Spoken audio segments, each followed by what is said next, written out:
Eh bien, dans le cadre de ce culte un pas à la fois, nous avons vu les messages de Jésus-Christ. Au travers du sermon sur la montagne, nous avons vu les paraboles de Jésus-Christ. Et nous avons suggéré d'aborder cette fois-ci le thème « Jésus et les femmes » sous ce titre « Ainsi soit-elle ». Peut-être que la prochaine fois, l'année prochaine, on pourra voir ensemble les miracles de Jésus-Christ. Ainsi, il y aurait une continuité dans notre réflexion. En suggérant ce titre, « Ainsi soit-elle », qui est un titre de Benoît Groux, dans un livre où elle aborde la question féminine à travers l'histoire, n'est-ce pas? J'avais à l'esprit deux éléments. Premièrement, à l'endroit de nos visiteurs, démontrer combien Jésus est en avance sur son temps par rapport à la parité, qui est toujours une question débattue, même en termes d'égalité, fraternité et liberté. Oui, Jésus est en avance sur son temps et il devance notre temps. Et il ne limite pas la femme à son sexe. Bien au contraire, de tous les fondateurs de religion, probablement, il est le premier à avoir des femmes disciples. Bouddha a pris du temps avant d'accepter des nonnes dans ses monastères.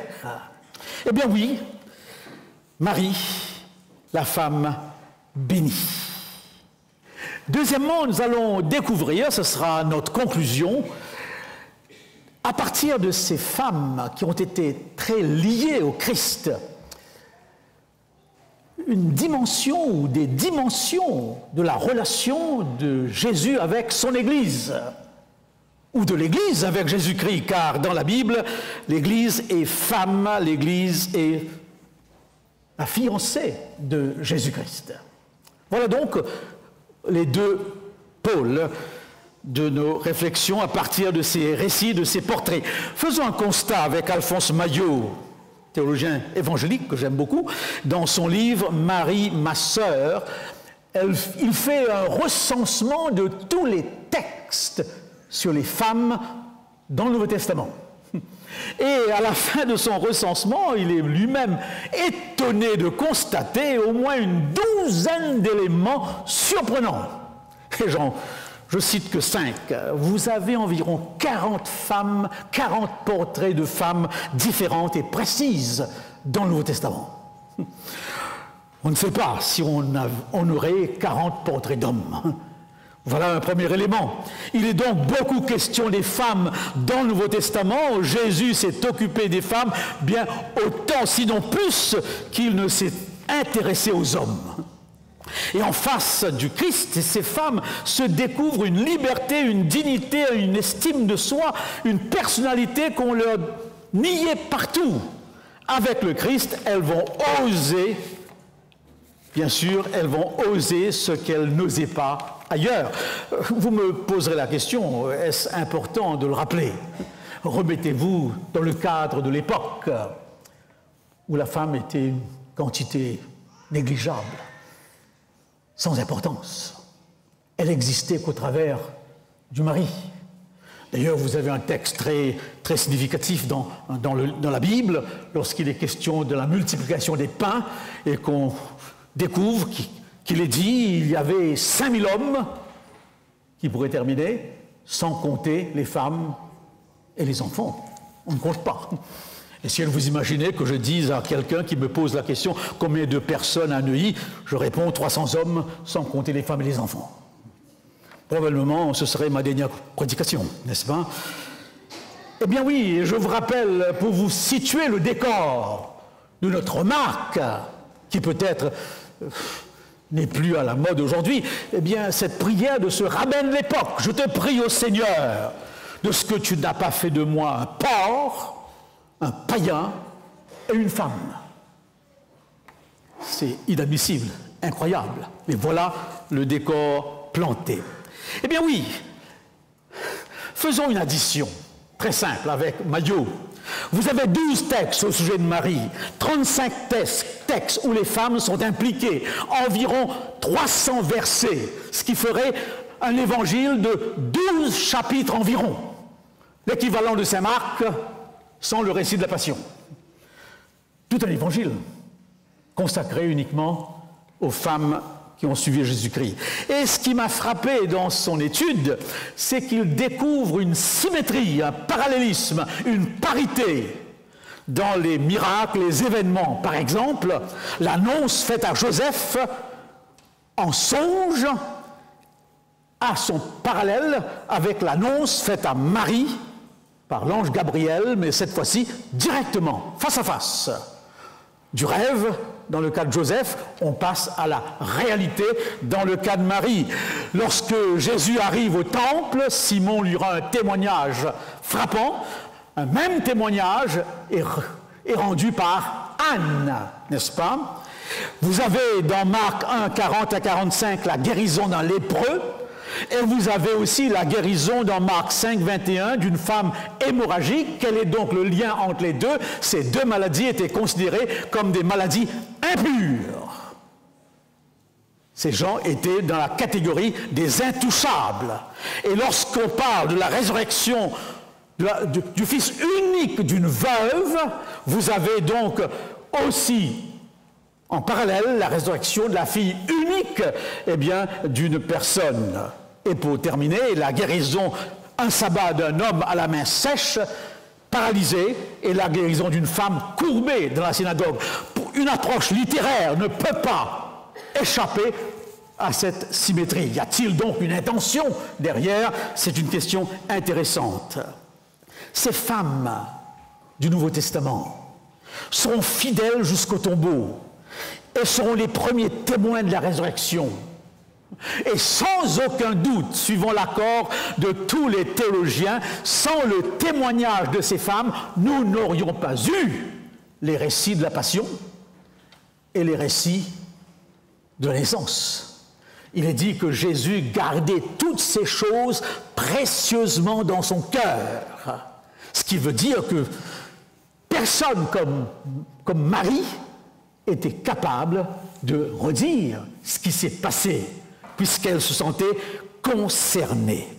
Eh bien oui, Marie, la femme bénie entre toutes les autres. Bénie entre toutes les autres. Et je voudrais souligner déjà au départ que la grandeur de Marie se trouve dans son effacement, son humilité, sa simplicité, sa discrétion, qui contraste terriblement avec la construction théologique qu'on a voulu faire d'elle. Oui, le contraste est frappant. Marie est pratiquement effacée dans le texte du Nouveau Testament. Et je voudrais souligner que pour bien comprendre Marie, il ne faut pas la séparer premièrement de Joseph. Il ne faudrait pas l'isoler. Elle n'est pas isolée. Joseph, même si vraisemblablement il serait mort beaucoup plus tôt, est présent au moment des annonces et pendant tout ce temps où Marie porte l'enfant. Ne séparons donc pas Marie de Joseph. Ne parlons pas non plus de Marie sans faire allusion à toutes ces femmes de l'histoire religieuse biblique qui l'ont précédée et qui auront une place importante dans les deux généalogies du Nouveau Testament. Et dernièrement, ne parlons jamais de Marie sans Jésus. Ce serait sans aucun doute aberrant. D'ailleurs, elle le dit elle-même dans son cantique en parlant de Jésus.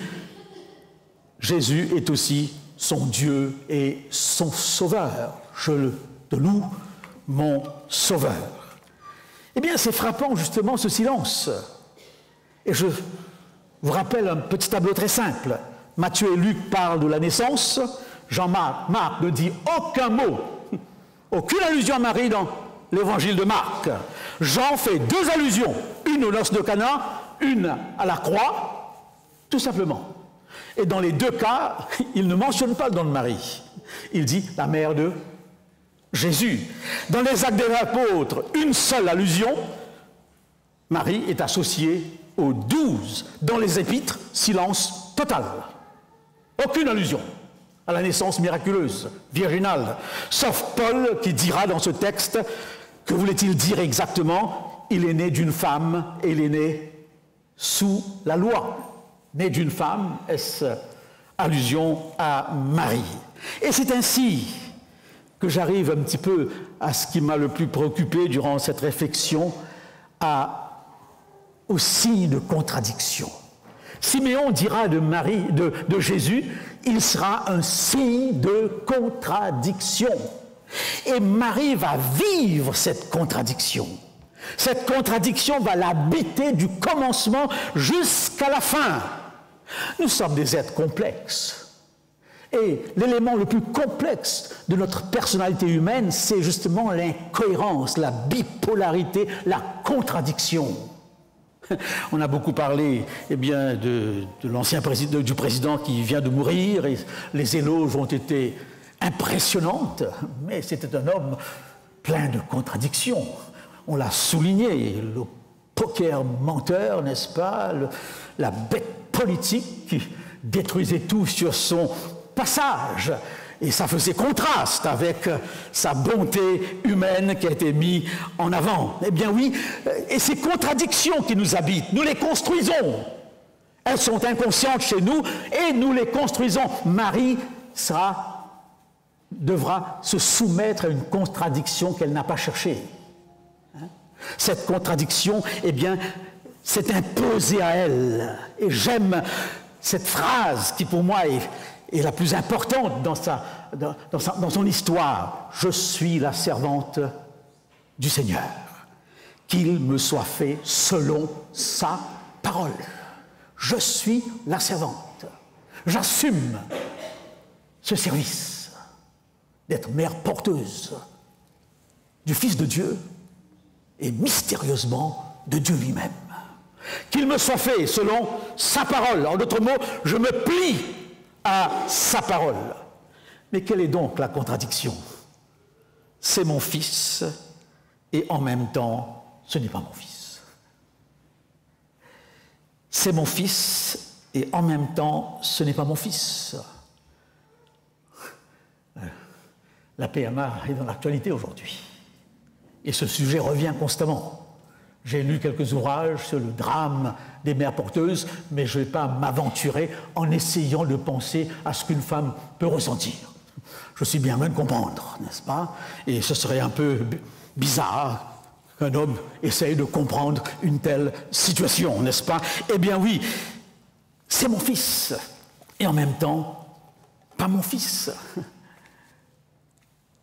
Vivre cette bipolarité. Et déjà au départ même, elle le ressent, elle le sent. Le Saint-Esprit te couvrira. L'enfant sera appelé Fils de Dieu. Elle ne porte pas simplement le Fils de Dieu, mais Dieu lui-même. Ouvrons ici une parenthèse, et je crois que c'est important, parce que c'est devenu tellement habituel pour nous, ces histoires de l'Évangile, qu'on n'y pense plus.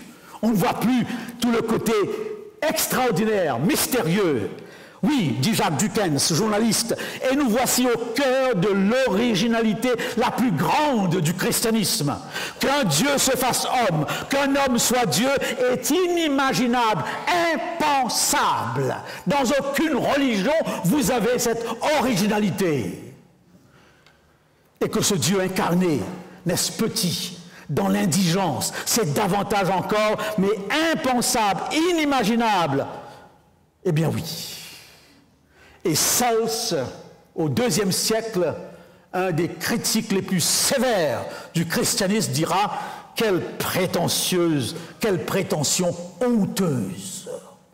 Un Dieu qui descend et qui prend corps. » C'est honteux, honteux pour un grec, car la matière est mauvaise, le corps est une prison. Comment peut-on imaginer un Dieu qui prend possession d'un corps, et encore plus si il doit naître d'une femme?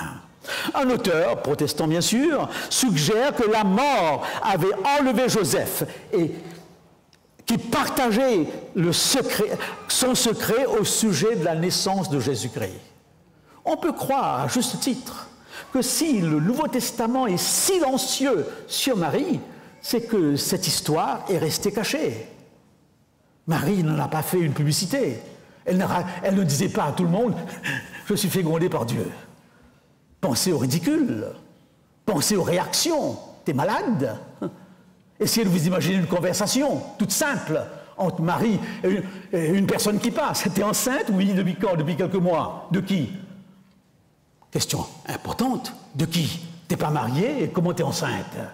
C'était, à l'époque, un scandale. Eh bien oui, de qui? De Dieu. Fécondée de Dieu. Quoi? Fécondée de Dieu? T'as perdu la tête. Eh bien, Marie garde ce secret. Et Joseph l'a sûrement gardé. Et les évangiles ne souffrent pas un mot sur la question. D'ailleurs, lorsqu'on parlera de Marie, on dira tout simplement, eh bien, de Jésus, on peut faire allusion à sa mère, Marie, et à Joseph, son père. Jamais directement à sa naissance miraculeuse. Et je crois que ça a été difficile. Ça a été difficile. Déjà, c'est difficile pour nous qui ne portons pas physiquement Dieu, mais qui, mystiquement, parlons de relation avec Dieu, de Dieu en nous. C'est difficilement de l'articuler, cela. Et pour quelqu'un du dehors, c'est un langage complètement difficile à comprendre. Eh bien, Marie porte l'enfant. Et Jésus, plusieurs fois, va lui rappeler, à l'âge de 12 ans, dans le temple, « Mon enfant, comment as-tu pu t'éloigner de nous? Depuis 3 mois, depuis 3 jours, nous te cherchons. » Réponse radicale, presque cinglante, « Je dois m'occuper des affaires de mon Père. » Sous-entendu, je ne suis pas votre enfant. T'es pas mon père, t'es pas ma mère. Voilà ce que ça veut dire. Je dois m'occuper des affaires de mon père. Mais ensuite, il se soumet, n'est-ce pas? Il retourne avec ses parents. Une autre fois, devant la foule, n'est-ce pas? Quelqu'un qui dit à Jésus, « Ta mère et tes frères te cherchent. » Jésus répond, « Ma mère et mes frères, ce sont ceux qui font la volonté de mon Père. » En d'autres mots, le lien spirituel passe avant le lien biologique, ce qui n'est pas simple à assumer pour n'importe qui parmi nous. Le lien spirituel passe avant le lien biologique et finalement, un Ave Maria. Oui, un Ave Maria, heureuse les mamelles qui t'ont allaité, heureux le sein qui t'a porté. Et Jésus répond, heureux plutôt ceux qui écoutent la parole de Dieu et qui la gardent. À chaque fois, eh bien, il fait cette mise au point. Et parfois d'une manière très claire. Et nous arrivons justement à l'incident peut-être le plus long, l'incident que rapporte Jean, les noces de Cana. Les noces de Cana. Jésus revient du désert de la tentation. Ça fait peut-être 1 mois ou 2, un peu plus, qu'il n'a pas été avec sa mère. Il y a eu le baptême, il y a eu beaucoup d'événements, et c'est 40 jours dans le désert, et Marie la retrouve. Marie le retrouve. Il n'est plus le même. Sans doute, en écoutant ce que disent à son sujet les disciples, Marie a la confirmation qu'il est bien le Messie. Qu'il est bien le Messie. Parce que Marie, comme tous les Juifs, attend l'arrivée d'un Messie royal, d'un Messie extraordinaire. Elle n'a pas du tout à l'esprit l'image d'un Messie souffrant.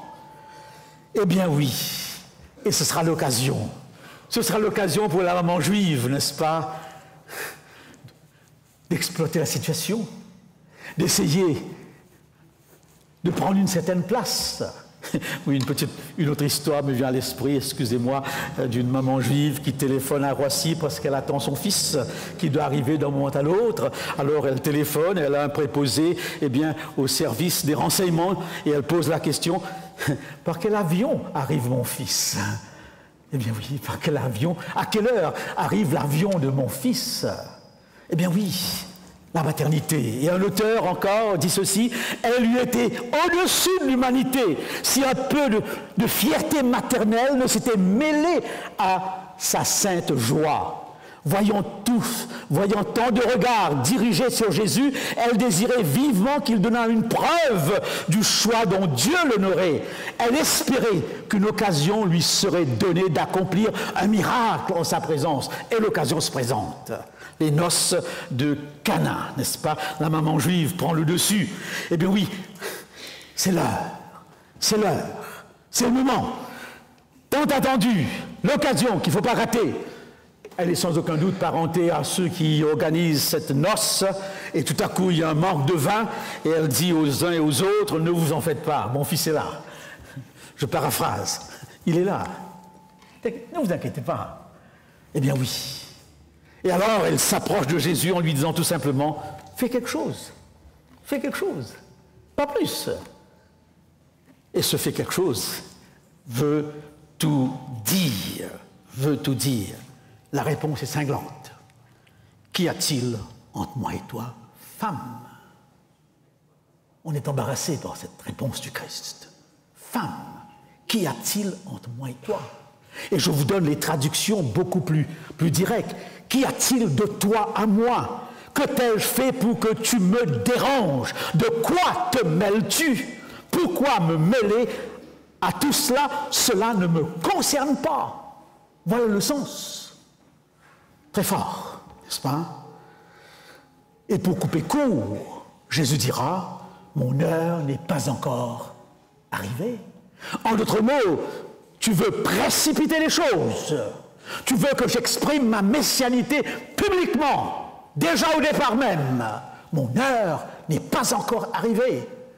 Et ce n'est pas toi qui le déterminera. Nous voulons tellement déterminer les heures par rapport à Jésus-Christ. Toutes ces dates que nous formulons pour ce retour du Christ, de quoi est-ce qu'on se mêle? Ça, c'est une question dont le propriétaire serait Dieu lui seul.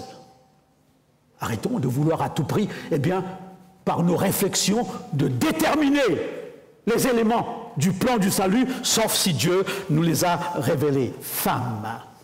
Bien sûr, cette réponse, qui peut nous paraître un peu rude, n'exprimait ni froideur, ni manque de courtoisie, nous dit un commentateur.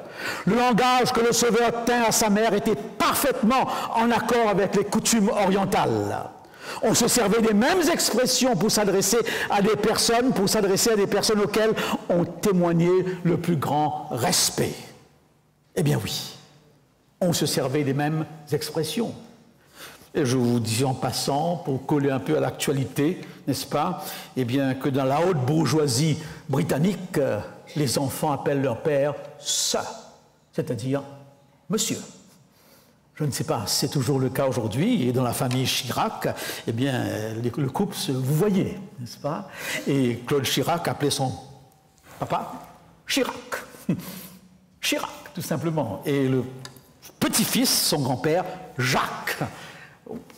Mais cette famille est connue pour sa stabilité, du moins, c'est ce que j'ai entendu, famille exemplaire avec beaucoup de respect. Alors donc, qu'est-ce que Jésus voulait faire comprendre? Qu'est-ce que Jésus voulait faire comprendre? Pourquoi insiste-t-il si fortement? Eh bien oui, encore un auteur, Marie était en danger de croire que sa maternité lui donnait un droit particulier sur Jésus, celui de le diriger jusqu'à un certain point dans sa mission. Il fallait à tout prix la préserver de cette tentation de croire qu'elle pourrait être un petit actionnaire du plan du salut, uniquement sur la base de sa maternité. Marie elle-même ne pouvait trouver le salut qu'en l'agneau de Dieu. Elle n'avait aucun mérite à faire valoir. Le lien familial qui les unissait ne la plaçait pas sur un pied d'égalité avec lui. Je pense qu'on aurait fait tous un peu la même chose. Vous vous rendez compte? Fille du patron, maman du patron, maman du roi, maman de la personne la plus importante, ce n'est pas rien du tout. Avancez, laissez-moi passer, n'est-ce pas? Eh bien, c'est ça, la tentation qui peut-être de temps en temps a effleuré Marie. Et nous voyons un peu à la fin une dernière contradiction. Oui, une dernière contradiction. la plus douloureuse, la plus angoissante. Lorsqu'elle arrive dans ce temple, Siméon prend l'enfant dans ses bras. Siméon regarde Marie et dit, « Une épée te transpercera l'âme. » Alors que toutes les autres semblent louer, n'est-ce pas? Les mages arrivent, apportent 3 cadeaux, l'encens, la myrrhe, n'est-ce pas? Et l'or. Tout le monde parle de cet enfant avec honneur. Et voilà que Siméon, qui lui dit, « Une épée te transpercera l'âme. » Nous savons tous que nous allons mourir. Oui, d'ailleurs on le dit. Il faudra tous mourir un jour. C'est la première grande réalité de la vie, la mort. Mais nous dire que c'est demain, nous dire que c'est la semaine prochaine, nous dire que c'est bientôt, alors qu'on est en bonne santé, ce serait une angoisse terrible. Une épée te transpercera l'âme. En d'autres mots, tu souffriras à un point inimaginable. Ton âme sera transpercée. Et Marie va vivre avec cette impression. Et Marie va lire dans les événements, sans aucun doute, cette prophétie. Et se demandera sans aucun doute très très souvent, quand est-ce que cela arrivera et comment cela arrivera, parce que Marie n'a pas du tout l'image d'un Christ souffrant.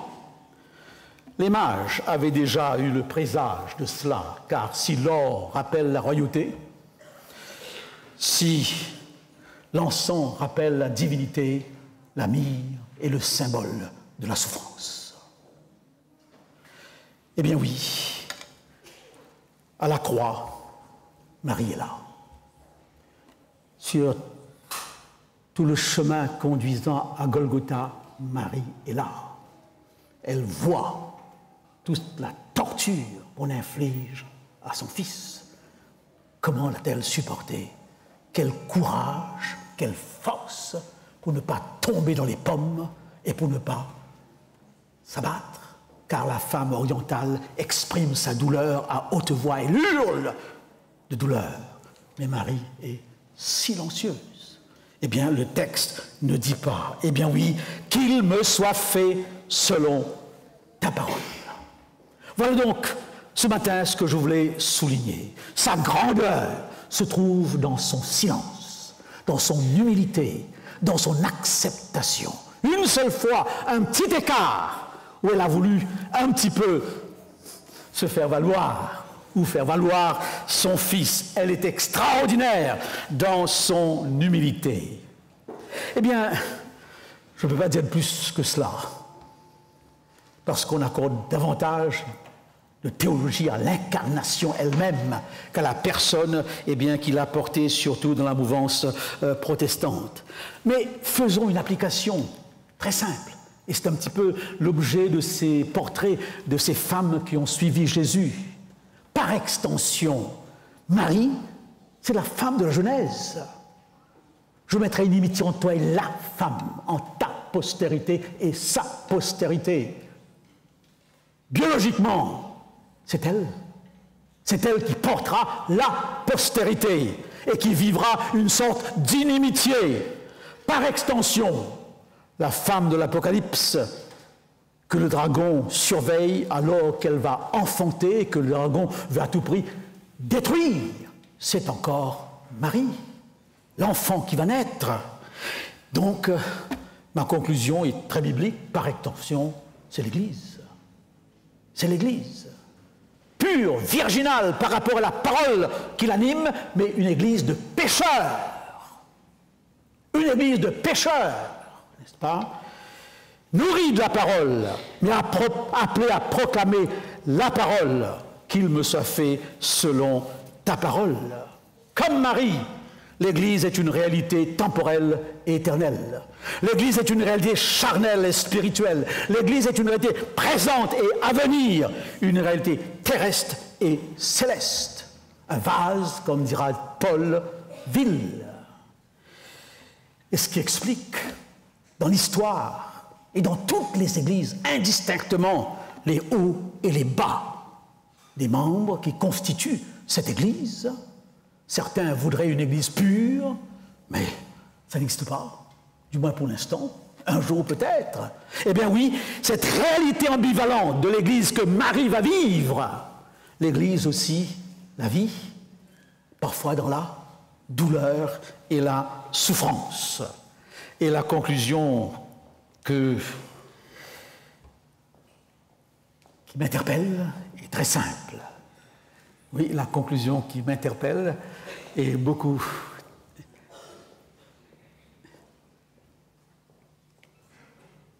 très simple. Comme je disais, Marie est grand dans son effacement, dans son humilité. Eh bien oui. Quelle conclusion? Une seule. Et pour moi, elle est importante. Nous sommes tous au service de l'Église. Nous avons tous la prétention de servir l'Église. Nous nous donnons la vocation de servir l'Église. On appelle ça les diacres, les anciens, que sais-je. Et même ceux qui n'ont pas d'étiquette sont appelés à servir l'Église. Est-ce que nous sommes capables de servir cette Église dans l'effacement, dans l'humilité, dans l'abnégation, sans jamais croire qu'on a des passe-droits pour des raisons hiérarchiques, pour des raisons de statut, pour des raisons de nom? Je me rappelle très bien qu'alors que j'étais au Fidji, et j'avais une discussion là avec un comité d'église qui voulait à tout prix qu'on appelle la nouvelle église construite avec l'argent d'une seule personne, église adventiste de monsieur Untel. Eh bien oui, c'est lui qui avait tout payé. Et les membres sentaient le besoin d'ajouter église adventiste de monsieur Untel.